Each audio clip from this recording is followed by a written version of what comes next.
I'm Victoria Ha. I am the partner and producer at Stich Media, which is an interactive multi-platform production company based in Halifax with an office in Toronto. This past year in 2010, we've had two really big, great projects actually with Showcase.ca.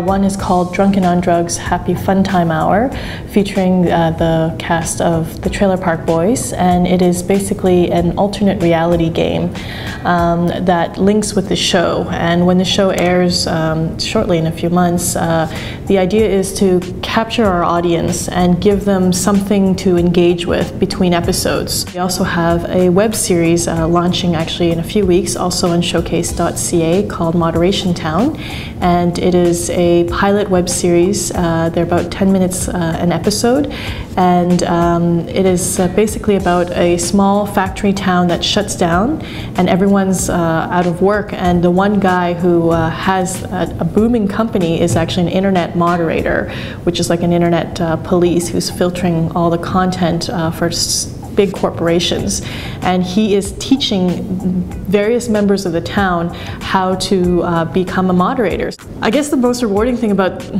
this job in this industry is it's quite unpredictable. I mean, some people think that's scary, but we are in a time where we are pioneering new technology and new ways of working and thinking, and the results are quite rewarding, because when you know that you're reaching out to thousands of people, either through a live event or through a community where you actually can provide resources and dialogue about the show you're making, about the content you're creating. It's pretty neat, because then you're not just one-dimensional anymore. You're actually engaging and reacting to the feedback. The truth is, women haven't been part of the decision-making role for a long time in television, and now suddenly there are more women in media, and that hierarchy has shifted.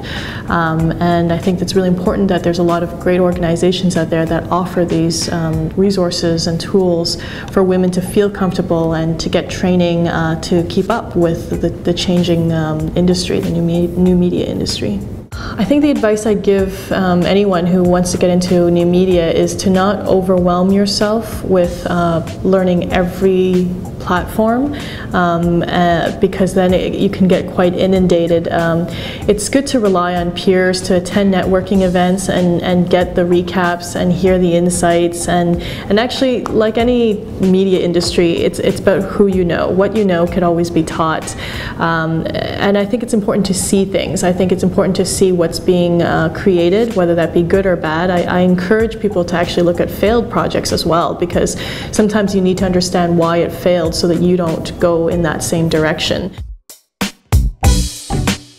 2011, we actually have some really educational pieces coming up. We're working with the National Film Board and the Irish Film Board on a piece in the Maldives right now. It's going to be an interactive documentary about a growing garbage island. Another one is an educational piece that we're doing that's going to actually be government funded, and it's a lot of virtual classroom learning, and it's about a lot of technology that we're going to be building, but that also allows for stories to unfold and connecting history with not just people in Canada, but people worldwide. And then our last project is actually a kids piece. We're hoping to jump into the kids world and sort of looking at the relationship between parents and children and how they interact at home, and how we could build an experience that could be sort of treasured, and it's combining a bit of publishing and a bit of interactive